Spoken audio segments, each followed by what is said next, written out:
दोस्तों, body language एक ऐसा स्किल है जो हर कोई डेवलप करना चाहता है, लेकिन उनको पता नहीं कि बॉडी लैंग्वेज को किस तरह डेवलप करना है। दोस्तों, आज इस वीडियो में मैं आपको 7 ऐसे तरीके बताने वाला हूँ जिससे आप अपनी बॉडी लैंग्वेज का जो स्किल है वो आप डेवलप कर सकते हैं। दोस्तों, बॉडी लैंग्वेज डेवलप करने से क्या होगा? दोस्तों, हमने बहुत सारे मूवी में या प्रैक्टिकल लाइफ में हमने बहुत से पॉलिटिकल लीडर्स, एक्टर्स, हमने ये देखा है कि वो बहुत ज़्यादा कॉन्फिडेंट रखते हैं और उनका जो बॉडी लैंग्वेज है उससे हमें समझ आता है कि ये बंदा क्या करने वाला है। दोस्तों, आज की वीडियो में मैं आपको 7 ऐसे तरीके बताने वाला हूँ जिससे आप आसानी से बॉडी लैंग्वेज को डेवलप कर सकते हैं। दोस्तों, क्या कभी आपने ये सोचना छोड़ दिया है कि आपकी बॉडी लैंग्वेज दूसरों को क्या बता रही है? आपकी कुछ हरकतें गैर इरादी हो सकती है, लेकिन आपका जिस्म जो कुछ कर रहा है वो इतना ही अहम है जितना आप कहते हैं।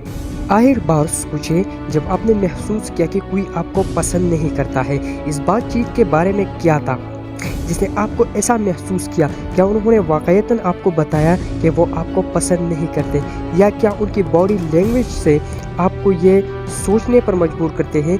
बात ये है कि वो शख्स हकीकत में ये सोच सकता है कि आप बहुत अच्छे हैं, या इसे अंदाज़ा नहीं होगा कि आपको ऐसा लगता है जैसे आपको ठंडा गंदा मिला है। अगर ये उनके साथ हो रहा है तो क्या इसका मतलब ये है कि आप भी गलत तासुर दे रहे हैं? क्या आप जानते हैं कि आपकी बॉडी लैंग्वेज को लोगों को क्या बता रही है? उन 7 आसान तरीकों पर गौर करें जिनसे आप अपनी बॉडी लैंग्वेज को बेहतर बना सकते हैं, ताकि आपको अपनी बातचीत को ज़्यादा पुरएतमाद और दोस्ताना बना सकें। तो इसमें सबसे पहले है अपने पाँव की तरफ इशारा करें। दोस्तों, अगर आपका मकसद किसी के साथ बातचीत और राबिता रखना है तो अपने पाँव की तरफ रखें। देखिए, अगरचे हम खुद को ऐसा करते हुए महसूस नहीं करते हैं, लेकिन हम इस बात पर तवज्जो देते हैं कि किसी और के पाँव कहाँ इशारा करते हैं, क्योंकि ये जाहिर करता है कि वो किसी से मत जाना चाहते हैं। अगर आपके पाँव इस पर्स से दूर हो रहे हैं जिससे आप बात कर रहे हैं, तो ऐसा महसूस हो सकता है कि आप फरार की तलाश में है। इस कन्वर्सेशन को आपने एंड करना है, इसका मतलब यही है। अब दूसरा टिप जो आपने करना है अपनी बॉडी लैंग्वेज को इंक्रीज़ करने के लिए, वो है अपने बाजू को खोलें। जब आप बात करते हैं तो अपने बाजुओं को खोलें। बात करते वक्त अपनी बाजू को अबूर करना बहुत फितरी है। ये एक दिफाई हवा को दूर करता है। जब हम बेचैनी महसूस करते हैं तो हम अपनी बाजू को अबूर करते हैं, क्योंकि ये हमारा जिस्म हमारे अहम आज़ा की हिफाजत करना चाहता है।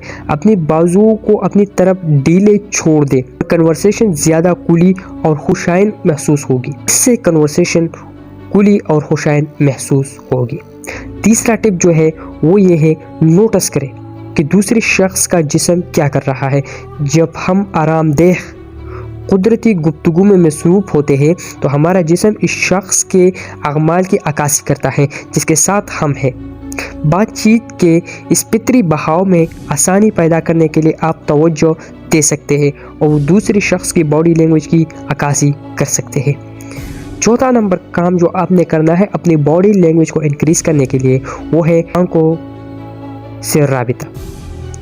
लोगों के आंखों को में देखना अजीब हो सकता है, क्योंकि ये किसी हद तक मुबाशरत का अमल है, लेकिन इसलिए ये अहम है आप किसी को दिखाते हैं कि आप इसमें दिलचस्पी रखते हैं और वो क्या कह रहा है। आंखों से राबिता रख के आंखें बहुत सारी मालूमात फराहम करती है, इसलिए आंखों से राबिता करना भी ज़रूरी है ताकि ये बेहतर तौर पर समझा जा सके कि क्या बात करने की कोशिश की जा रही है। 5वां काम जो आपने करना है वो अपने कंधों को ढीला करें।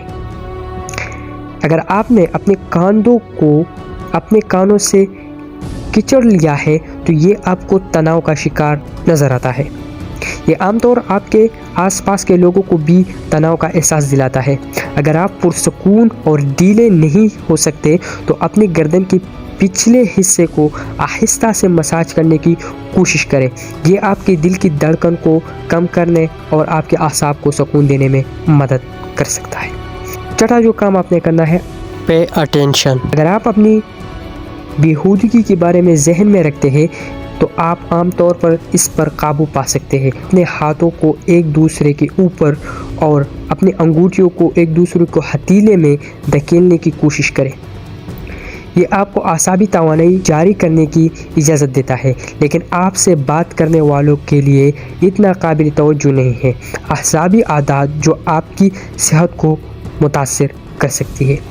اب فائنلی اور آخری کام جو آپ نے کرنا ہے وہ ہے اپنے فون کو دور رکھیں۔ اپنے فون کے لیے کسی کو چھیننا بہت عام ہے۔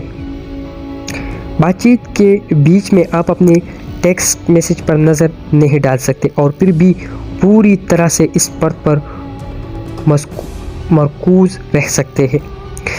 یہ سب سے زیادہ پریشان کن چیزوں میں سے ایک ہے، یہ جو آپ کر سکتے ہیں، اور یہ ایک واضح پیغام بھیجتا ہے کہ آپ کے سامنے جو کچھ ہو رہا ہے اس میں آپ کو اتنی دلچسپی نہیں ہے۔